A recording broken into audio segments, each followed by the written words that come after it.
The following program is intended for mature audiences.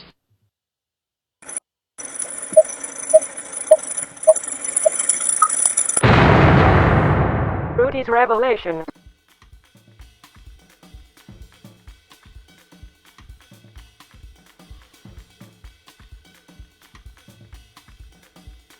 I'm Donald Trump, and I approve this message.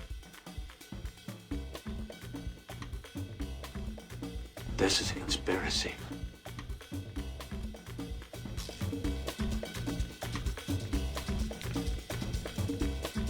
Hey everyone, welcome to today's episode. It is Wednesday, December 4th.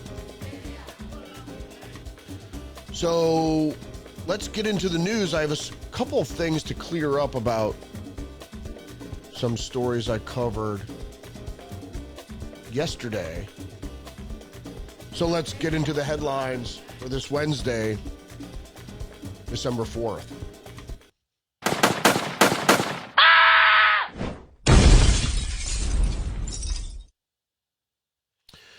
All right, first thing up is this incident that happened in South Korea yesterday. The AP is reporting what to know about South Korea's short-lived and chaotic period of martial law. So the story goes on to say that South Korea's President Yoon Suk-yeol faced parliamentary moves to impeach him today after he sent heavily armed forces into Seoul's streets with his baffling and sudden declaration of martial law that harkened to the country's past dictatorships. Opposition parties submitted the impeachment motion just hours after Parliament unanimously voted to cancel Yoon's declaration of martial law. Forcing him to lift martial law within 6 hours after it began. Impeaching Yoon requires the support of 2/3 of the National Assembly and at least 6 of the 9 Constitutional Court justices.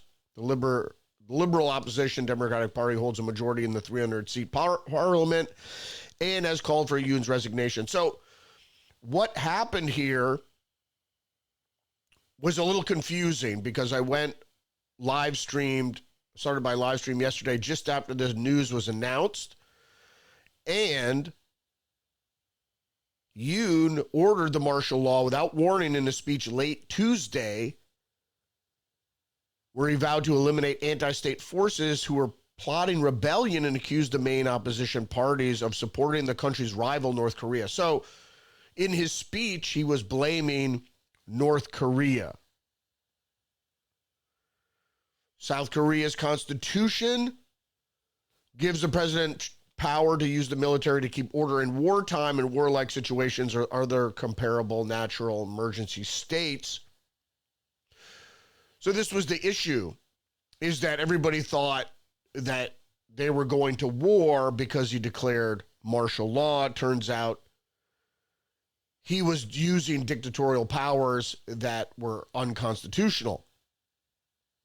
Other big news today, if you haven't heard, the Wall Street Journal is reporting Trump mulls replacing Pete Hegseth with Florida Governor Ron DeSantis. President-elect is discussing replacing the current Pentagon nominee, Hegseth, after he's run into some issues around his drinking, affairs. Apparently, he was accused of sexual assault. So, not surprising that the establishment is muddying and smearing his reputation. So this could be something to look closely at. Would Governor Ron DeSantis take up a position at DOD as head of the DOD? It's possible. So Trump is floating the idea. There has been no official statement regarding this. More news from Semaphore. Despite agreement, Trump nominees may seek to avoid background checks. So the deal with this is the Trump administration, the transition team, did indeed sign a memo with the Justice Department on Tuesday that would pave the way for background checks and security clearances for his nominees. The problem is the FBI is crooked. Though that may not be enough for senators, most Democrats who want to see all Trump picks undergo the FBI background checks. Some of Trump's cabinet nominees are opposed to submitting themselves to the FBI check until the Bureau is revamped by his chosen director. And this all is going to take a lot to parse through. Two sources close to the transition team told Semaphore, in addition, as of late Tuesday, the Trump transition team was still looking into tapping into the private sector to conduct background checks of some of the nominees. Basically, what they're saying is Trump wants to do background checks first. He doesn't want the FBI to get hold of anything salacious. And then, of course, they would leak it to the media and smear these people. So what we have to understand is no of these controversial picks, whether it's Tulsi Gabbard or Kash Patel or RFK Jr. for that matter, although RFK Jr. has a lot of support among the electorate, some of these other picks, and I think most of his picks, are going to face stiff opposition, particularly in the media and the political sphere. But also you have to watch out for some of these establishment senators, these rhino senators, even on the Republican side, because there will be no Democrats supporting any nomination of Donald Trump's. Be sure of that. So the AP is also reporting Trump's FBI pick has plans to reshape the Bureau. This is what Kash Patel has said he wants to do.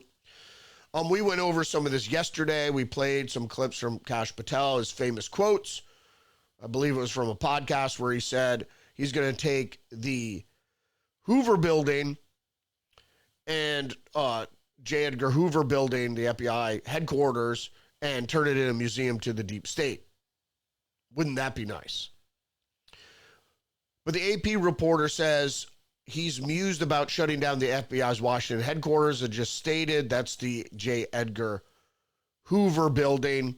Hoover was notorious for what he turned the FBI into. He was one of the founders of the FBI, one of the first directors who served there for a long time, but he turned it into the surveillance secret police, federal secret police that it is today. That most of what the FBI does is surveil people with or without warrants. Supposedly no one's above the law, but it goes on to this day. That has to be removed. You can't just surveil people without warrants. That's unconstitutional. Kash Patel has also talked about finding conspirators in the government and media. I'm not going to go too much into this article because it is more of a smear than anything else. But when people, what they're talking about is Obama holdovers that are stay-behind networks in the bureaucracy that are there to obstruct Donald Trump and what he wants to do there, not only to do that, but to surveil, to spy, to leak. And so there's a lot of that going on in the FBI. And, of course, Kash Patel is talking about finding conspirators, a lot of which have went beyond their call to undermine Donald Trump. And we know about Lisa Page and her lover, Peter Schrock, who openly tried to sabotage the candidacy and the presidency of Donald Trump. According to AP, Kash Patel also wants major surveillance reform. I touched on that just a little bit ago. The FBI should not be surveilling everybody in the United States. It's not a domestic surveillance agency. Surveillance, an unwarranted surveillance of the public, is unconstitutional. So the FBI shouldn't be engaged in that, although they are. And since the Obama administration, the DOJ has been weaponized, not just the DOJ, but the federal government has been weaponized, not just in a liberal form or a Democrat form, but in an establishment way to keep out any anti-establishment figures that would try to root out corruption, sort of like Kash Patel wants to do. And also, the AP says that Kash Patel has called for reducing the size of the intelligence community. Well, that goes without saying. If you didn't know, each branch of the military has their own intelligence. Army intelligence being the highest or the biggest. There is the NSA, there's the CIA, there's the Office of National Reconnaissance, which is the satellite group, among not only the FBI, and then other private organizations that are contracted by these intelligence agencies who also conduct surveillance. Most of the surveillance is data surveillance from the internet. Talked about that a little yesterday. Also from PJ Media today, ex-FBI agent convicted of stealing cash, including some cash from one of the January 6th protesters who was charged. A former Houston FBI agent has been convicted, and they say former. He was obviously discharged or fired during this investigation, when obviously evidence came to light that he had indeed had been stealing.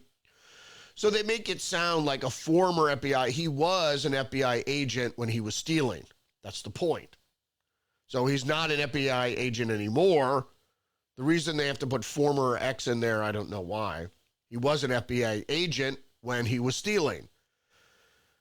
So he was stealing money while conducting searches. Nicholas Anthony Williams stole more than $10,000 during searches and faces up to 10 years in federal prison and potentially a $250,000 fine. He was convicted in September and will be sentenced in January. The incident highlights once again the corruption within the FBI and the need for reform. Also, unfair treatment of January 6th protesters. The third instance occurred on January 12, 2023, when Williams took over $1,500 in cash and several silver bars from then suspect being investigated for his role in the January 6th protests at the U.S. Capitol. In February, Alexander Fan pleaded guilty to a federal misdemeanor charge for entering and remaining inside the U.S. Capitol, simple trespassing. And that federal misdemeanor, it's simple trespass. During the protest, and who was sentenced to 12 months in prison for simple trespass. Williams committed, the FBI agent committed two more similar thefts in July and September of 2023. The FBI said he also stole several phones from the department in 2022. He misused the government credit card. He's a criminal. So a lot of these law enforcement agencies hire criminals or criminal-like. You know, they go under a psychological test, and they like to have people like that in law enforcement because, you know, the department just has to look the other way when these guys do illegal things. More from the Federalist. Media meltdown over Trump's FBI pick prove Kash Patel is the perfect man for the job. The only reason the media opposes Patel as Trump's FBI pick is because he is a threat to their role as deep state colluders. Well, whether it's people in the media, everybody in the unconstitutional, bureaucratic state, the deep state, are fearful. Because these people, when they bought the lie that Donald Trump was some sort of dictator and he was going to undo democracy and all these different things, the reality is these people were tricked to do illegal things. And so now everybody's in a tizzy because of Kash Patel or some anti-corruption force. Commission starts looking into the dealings, whether it be in the FBI, other agencies, or in particular, election workers that may have been doing unlawful things because of their opposition to Trump. And that's the whole point behind demonizing people, is you demonize them to the point where doing something illegal to you is justified. Anyway, the article from the Federalist goes on to say, even before the election, the Associated Press painted Patel as a conspiracy theorist while noting he was poised to help lead a Trump administration. Shortly after Trump made it official, MSNBC claimed that Kash Patel could be the most dangerous pick yet, and the New York Times took it further by besmirching the pick as concretely dangerous.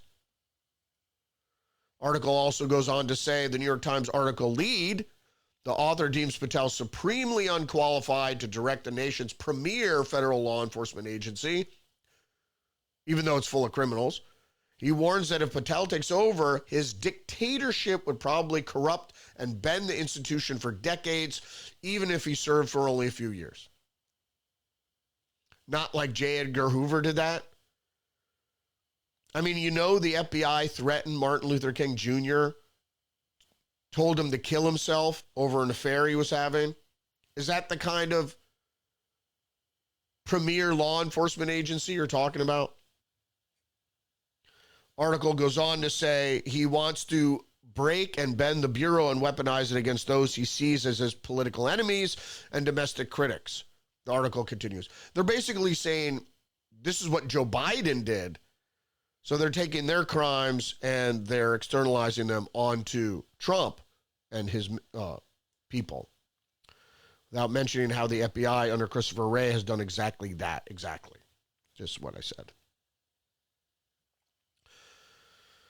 And it goes on more. The problem with the New York Times article and every other outlet fear-mongering about Patel's nomination is they refuse to acknowledge that the FBI is already corrupt, like I just said, to its core and weaponized beyond the belief. Article also says, polling indicates that more than half of the nation, 63%, want to see the FBI reformed or shut down or rebuilt from scratch. Straight from the electorate.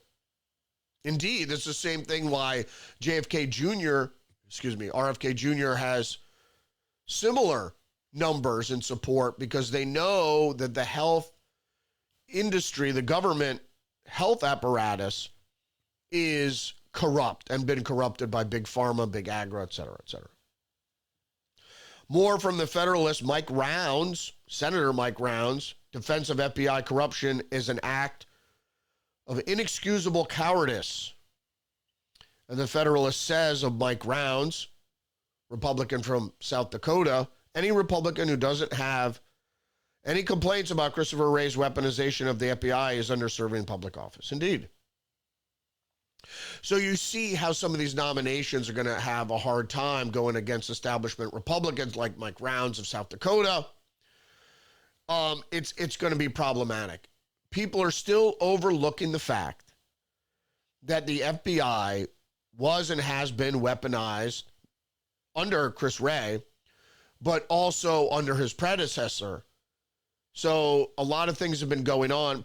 What the big concern here is the political persecution of the people that participated in the simple trespass on the Capitol on January 6th. Not saying that there are people that weren't violent and not that there wasn't vandalism, because, you know, people commit vandalism to federal buildings. Your tax dollars have to pay to clean that shit up. That's why I never understood that type of vandalism to public property. It's like, I guess you don't pay taxes. But that's the stupidity of people. Why would you want to break or deface anything that's really you're part owner of? But in any case, a lot of people just simply trespass, and we saw about that last indicator during that FBI report from PJ Media that a guy was sentenced to 12 months in prison for simple trespass. For a misdemeanor, 12 months in prison for a misdemeanor. So the FBI and the Department of Justice was all involved in this heinous miscarriage of justice, which was prosecuting above and beyond the people that needed to be, or maybe needed to be prosecuted on January 6th. And none of the instigators were prosecuted. New York Post is reporting Hunter Biden accused of owing over $300,000 in unpaid rent. Is that pardoned now? If you didn't know anything about this article, I'm not going to go into the article, but a woman who was part of, so they know the Bidens, and say they own a real estate company that owns buildings where Hunter Biden stayed. And it's unclear why they let him go without paying rent, but there lies the dispute of Hunter Biden might have thought it was a gimme from a political donor. But now the company and the spokesperson, this woman from the company, it's a family business, says that Hunter owes them $300,000 and is worried that amount pardoned now. Could very well be. I mean, after all, Biden did put a moratorium on eviction, which made many property owners go with unpaid rent. Washington Times is reporting judge overseeing Hunter Biden tax case blasts President Biden for pardon. Goes on to say, in a brief 5-page order, the U.S. District Judge Mark Scarsi said that no reasonable person who looks at the facts of Hunter Biden's tax case would conclude that he was singled out for political reasons. Obviously not.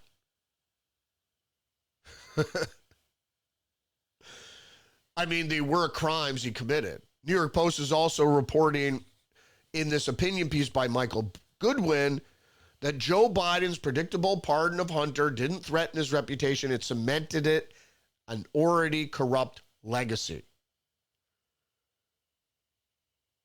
And Michael Goodwin goes on to say,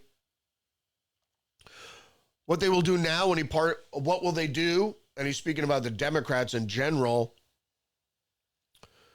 when he pardons his brother Jim Biden, which is indeed coming. Claims that Hunter Biden threatens Biden's legacy suggests the suckers actually believe the Hitler hysteria, that Trump was a threat to all that is pure and good, and that Biden was an honorable and honest man. And Goodwin goes on to say, oh, please, the pardon doesn't threaten Biden's legacy, it cements it. This is the truth. Biden has been corrupt for decades. As the family influence peddling scheme proved, those who refuse to consider the possibility that Joe personally profited from the estimated $20 million that foreign sources paid his son and brother didn't lack for evidence. They simply refuse to see the evidence. Article goes on to say, these are the same people who never acknowledge the impact of inflation, the open border, the rush to impose radical cultural changes we're having on so many voters, including a significant number of Black and Latino Democrats. They apparently believed the Bidenomics was working and that more illegal immigrants were a good thing. Anybody who didn't agree was wrong or a MAGA crazy. But wait, Goodwin says, apparently, because they had to know that Biden was a historically unpopular president. Historically. And he was outside of Delaware, he was unpopular senator. But they kept finding ways to protect him and blame the voters. To say they were motivated by their hatred for Trump is to state the obvious. Goes on to say liberal media infighting, in that context, the public feuds break out among the guilty, with some at MSNBC attacking the New York Times, and others add relish to the spectacle. A circular firing squad of malignant actors is a joy to watch. It has been. But on our side, Real Clear Politics is reporting Miranda Devine, who was interviewed by Tim Haynes, impossible to see Hunter Biden pardon as anything but covering up corruption.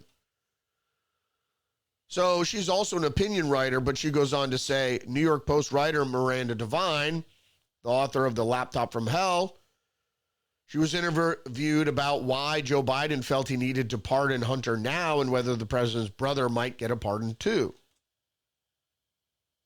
He was about to be sentenced, obviously. Devine says the president probably always planned on pardoning Hunter, and that the only way you can explain Hunter Biden and his lawyers' reckless legal tactics is that he was going to get pardoned anyway. So the legal tactics were basically going for broke. And that's why he faced a pretty stiff sentence, because they kept trying to play through all these legal wranglings to try to get him off so Biden wouldn't have to pardon him.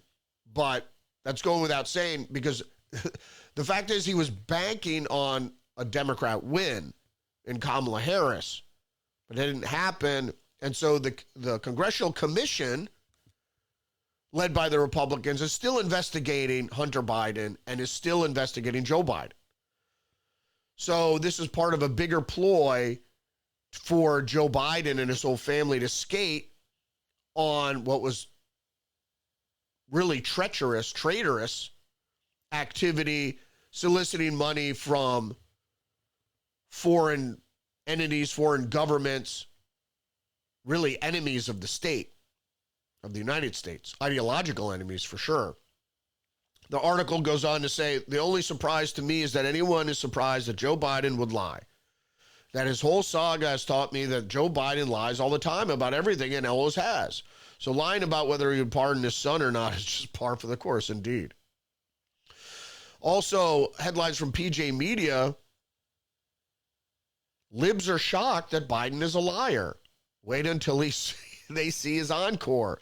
And this is an article by Kevin Downey Jr., who posted on X, leftoids are shocked Biden lied and pardoned Hunter. Wait until they get a load of these whoppers they swallowed. They swallowed all of these lies by Joe Biden. The Jussie Smollett lie, the Bubba Wallace garage pull lie, the Covington kids lie, the Governor Whitmer kidnapping plot lie, which was orchestrated by the FBI, which is what they do, is the FBI. On a side note, the FBI, what they do is surveil people and then entrap people and then say, look, they're white supremacist terrorists or all these other things that don't really exist. And these crimes never would happen if the FBI never got involved. That's why I don't believe in proactive policing. The Kavanaugh rape, the Trump P tape, COVID lab leak was a conspiracy theory. Border agents whipped migrants. Joe Biden specifically spoke on that, as did Kamala Harris. Trump saved nuclear secrets at Mar-a-Lago, not true. Steele dossier, not true. Russian bounties on U.S. soldiers in Afghanistan, not true. Trump said drinking bleach would fight COVID. Muslim travel ban. Hunter Biden's laptop was Russian disinformation. Andrew Cuomo, best COVID leadership. Trump built cages for migrants. Those were built by Obama. Austere religious scholar, which was for, I think it was Soleimani who was killed in a missile strike. Was an austere religious scholar, not a terrorist. Trump overfed koi fish in Japan, not true. Build Back Better will pay for itself, did not. Trump tax cuts benefited only rich, that's not true. Benefited the whole nation, the economy as a whole. Cloth masks prevent COVID, they do not. If you get vaccinated, you won't catch COVID, lie.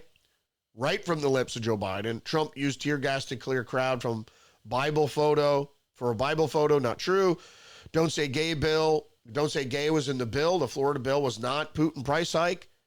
Right from Biden's lips. Didn't have anything to do. The invasion by Russia had nothing to do with the United States inflation.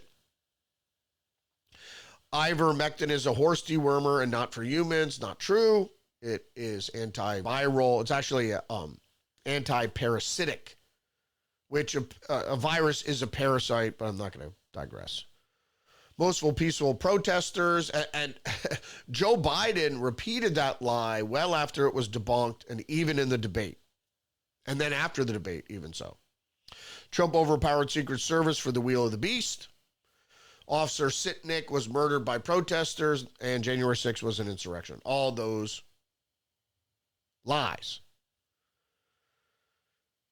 And Downey goes on to say, as a former New York City Kool-Aid chugging liberal, and you know what I mean by Kool-Aid drinkers, I know the mindset of the Democrats, useful idiots, believe everything I am told, thinking for myself is verboten.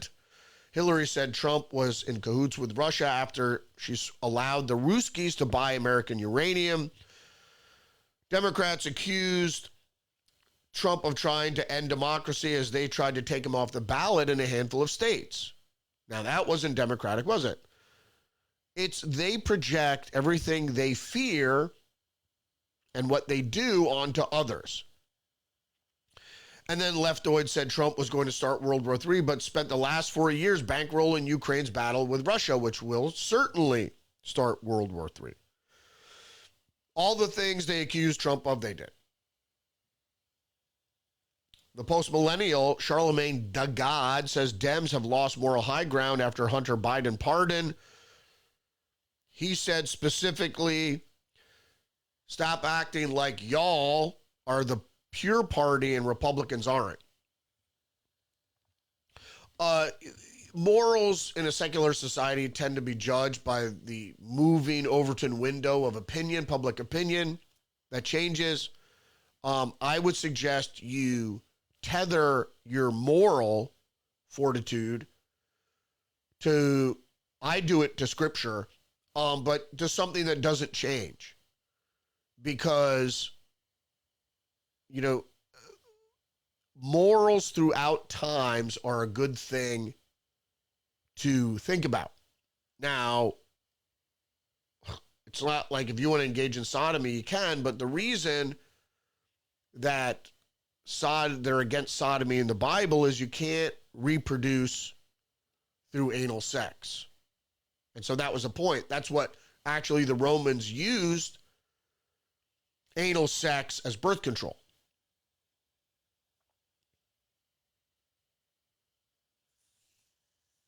Washington Examiner is reporting most back case-by-case January 6 pardons, even 68% of Democrats.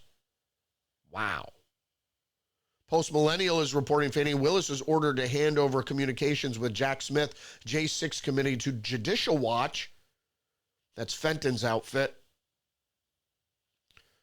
Willis has been ordered to conduct a diligent search of records for responsive materials within 5 business days of the entry of this order. So it was a FOI request, suit filed by Judicial Watch. And you think she's going to conduct a diligent search? I don't think so. I mean, you're talking about illegal communications between federal law enforcement and state law enforcement in a state case.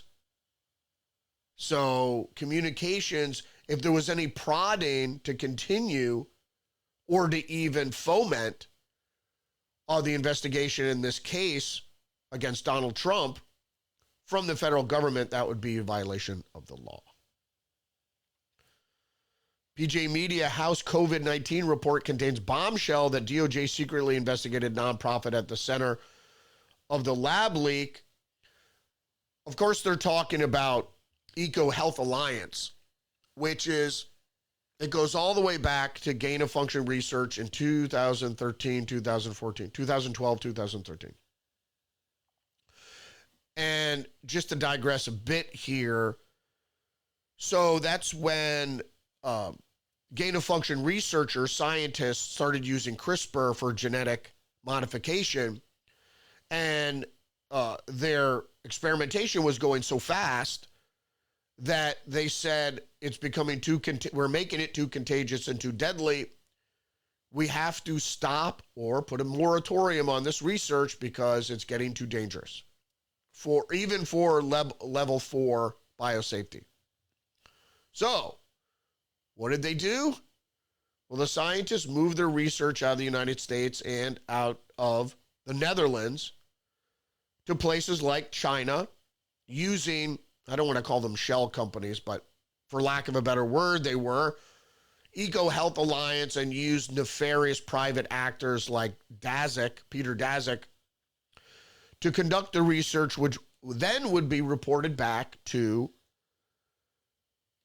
Anthony Fauci, the chief mad scientist in charge. So if you look into his research, Fauci was very evil in what he was doing.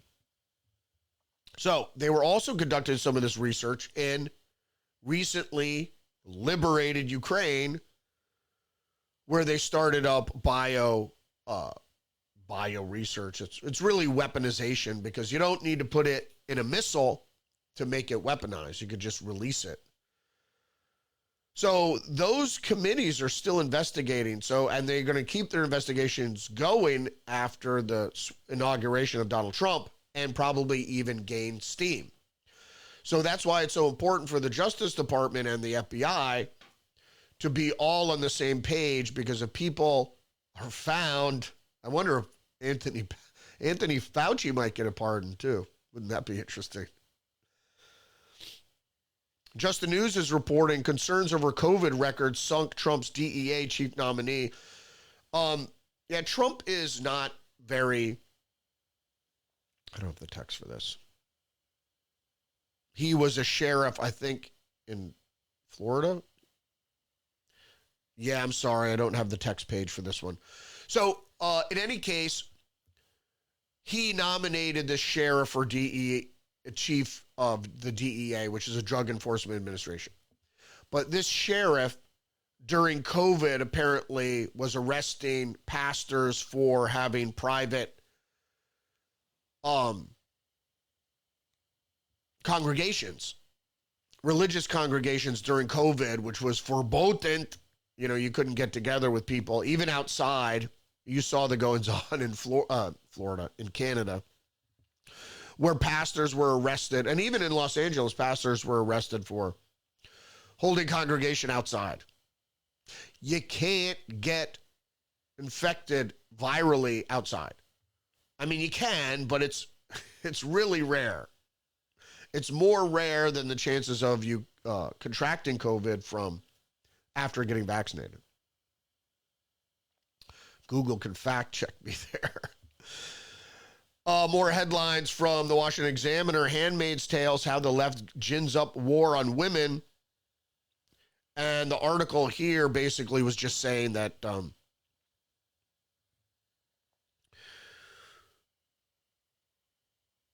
everybody knows The Handmaid's Tale, the movie or the book.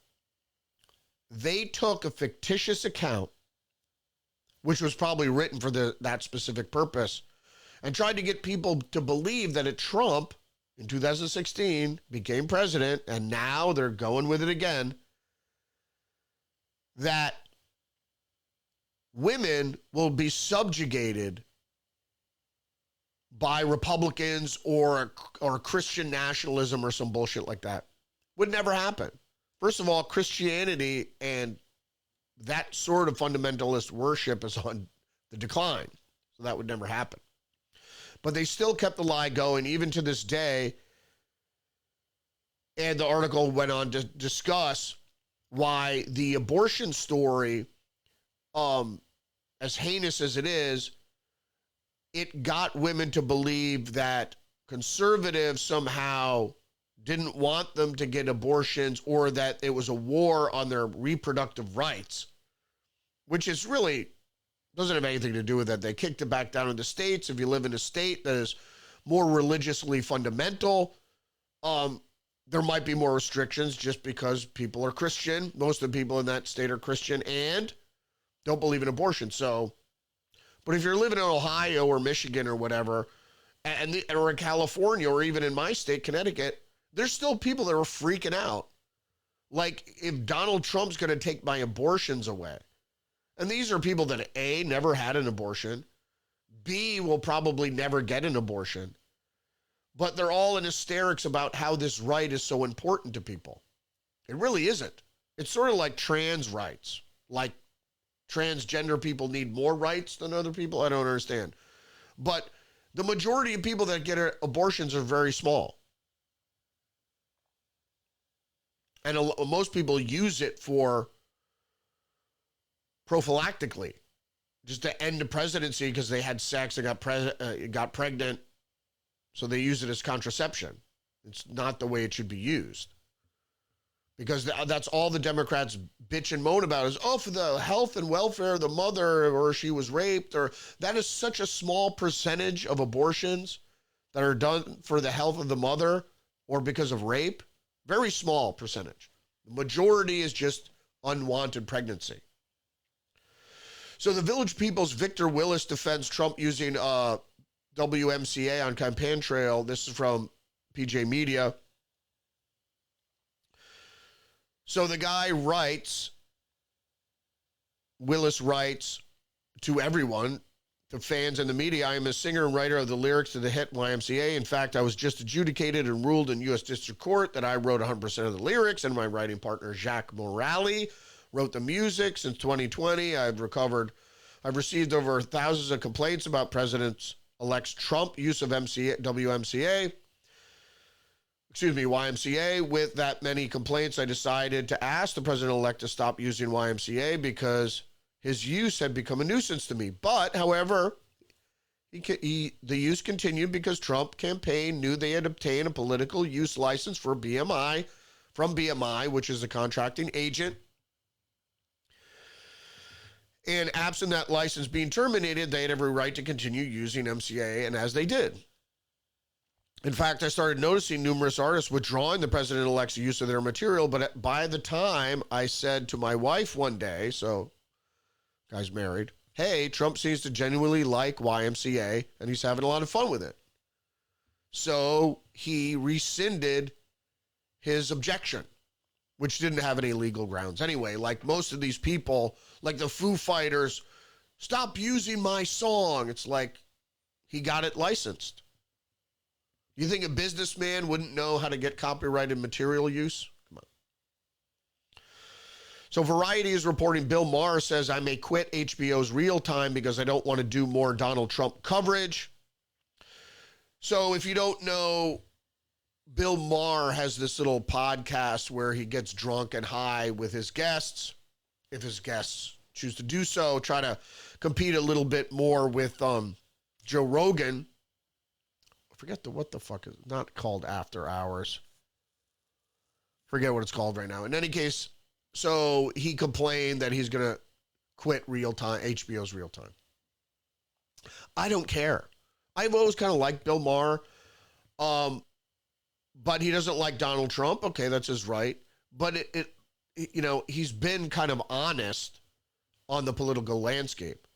So if you don't like Donald Trump, it's fine. But Bill Maher never said, oh, I'm afraid that Donald Trump is going to turn this country into a Christian nationalist country, or he's going to try to end democracy. I think one time he said that, he wouldn't leave the White House, which is, it's not true. More news. Post-millennial. Biden announces $1 billion in aid for African victims of natural disasters. He wasn't specific as to which ones, as Americans live in tents in North Carolina. That's the right thing for the wealthiest nation in the world to do. And today I'm announcing over $1 billion in humanitarian support for Africans. And this is like nothing specific. Just writing the check. That's what Democrats do best, right? He wants to raise inflation right before he leaves office. Just keep spending. I don't know if he's going to be allowed to do that. I don't think that bill will pass. It's spending. Unless he gets it out of defense. I don't know. And if you don't give specifics, I'm not for sending U.S. tax dollars abroad, period. Unless there's something specific that you announce and the electorate is like, well, okay. But this kind of blank check shit for everything around the globe, for walls in Jordan or teaching transgenderism to Africans or whatever,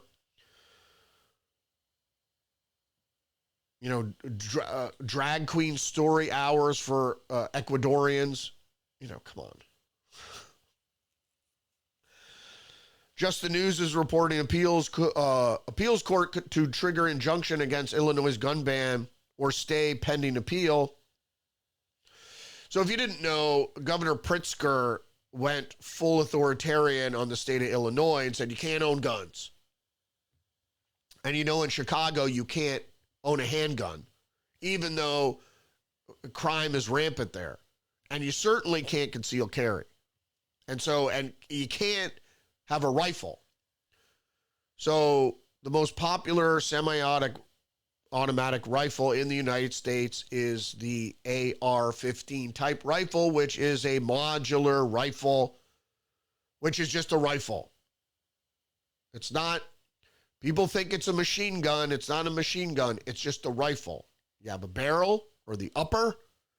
You have the lower, which is the trigger and bolt mechanism. And that's it. If you don't know, the bolt goes back and forth, and so the rounds come in Every time one's fired, the gas moves the bolt and a new round comes in. So you can only fire as fast as your finger can pull the trigger in most instances.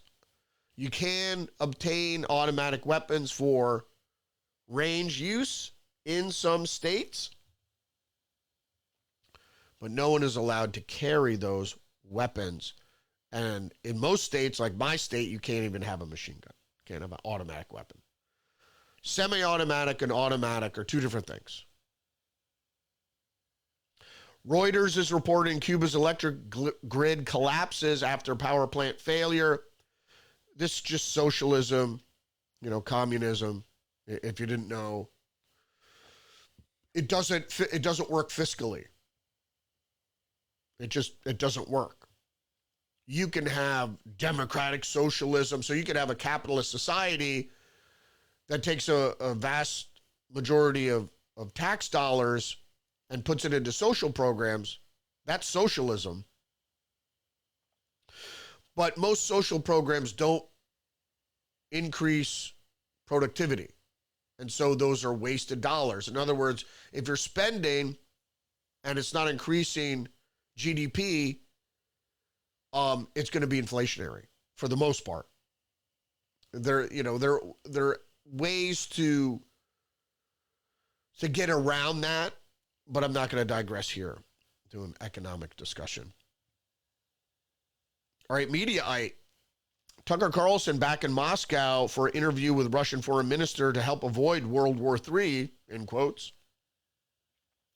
So if you didn't know, Tucker is interviewing Sergei Lavrov in an effort to prevent what he described as an impending nuclear conflict between the United States and Russia. Which is, we're fighting a proxy war on the doorstep of Russia. They didn't take very kindly to the intrusion into the Black Sea area. Also from the Huffington Post, FBI investigating mysterious nightly New Jersey drone cluster. So if you didn't know what was happening here, drones are seen flying all over the place, and drone swarms. It's not really a drone cluster, it's a swarm, which are dangerous. If you've ever, I forget which one it was not White House Down, Olympus Has Fallen, I think the second one, was it the second or third one in that series, where Morgan Freeman, I think, is attacked by a drone swarm. That's how devastating drone swarms can be. It's almost indefensible. So it's, of concern, but I see drone swarms in my state. And the only thing near me, we have a submarine base, but that's like 50 miles away. But the only thing near me is a power plant. And sometimes they use single drones to inspect lines, electrical lines. But they don't use drone swarms. Usually drone swarms are military application of drone use. So I repeated on this yesterday. Democrats flip final House seat in 2024 elections, narrowing Republicans' majority. Democrat Andy Gray has flipped California's 13th district from the incumbent there, Duarte. This is all cheating. Perry and I discussed this last night in episode 99 of Tuesdays with Perry. Check it out. And you're going to have to excuse, there was some bad music mixing in that one. One little knob here, one little selector was flipped and it screwed everything up. Anyway, so we know about this. And we talked about it at length. When they slow walk vote tabulation, it's to introduce or cure more ballots. They basically correct illegal ballots, illegitimate ballots. And so they fix the problems. So every vote counts, even if they're not legitimate. My thing is signature verification and no contacting voters if they didn't sign the verification envelope. Sorry. You have to do that. You have to sign the outer envelope. And there shouldn't be mail-out balloting to begin with. There should be absentee voting, and you have to prove that you're not physically able to make it to the polls. And then you have to submit through a stringent verification process to prove that you're a registered citizen, registered voter, and a citizen. All right, finishing up here with Vox, how weed won over America, land of the free, home of the blazed. In 2022, for the first time, more Americans were using marijuana daily or nearly daily than consuming alcohol at the same rate, as public awareness of the toxic effect of even moderate alcohol consumption grows. It's not just that, folks. It's the idea, the dream, which has turned into a nightmare, of the perfect pill to cure your ail is over. Most people realize, even though they're not told, that pharmaceuticals have lasting, debilitating side effects, deleterious side effects. And so people just don't want to take pharmaceuticals if they have an ow or a ooh or a thing or oh, and the doctor says, well, to fix this, you need to take this pill. And by the way, you can never stop taking this pill or bad things will happen. And they don't tell you that until once you start taking the medicine. So people have gone to pain management by, I would suggest, little aspirin or daily aspirin sometimes is good, a baby aspirin, and or, sure, use of medical marijuana, THC, CBD, whatever. But the reality is that, people know that alcohol is bad for you, but it's a consumable, and so nobody's worried about people drinking. And in my state, in Connecticut is the highest rate of alcoholism in the nation. And I've still battled with it myself. What I tell you and I tell most people is, you want to stop drinking, you should smoke more weed. Thanks for joining me today. Don't forget to engage the channel. Like, subscribe, leave a comment, share the podcast. Don't forget, you're under attack. Psychologically, biologically. Join me every day, Monday through Friday at 10 a.m. on Rumble. Check me out on social media, Facebook, X, Get Our Minds, True Social, Substack. Check out my other website, libpop.org, and learn about libertarian populism. Stay hip to the trick. I'll see you tomorrow. Respect.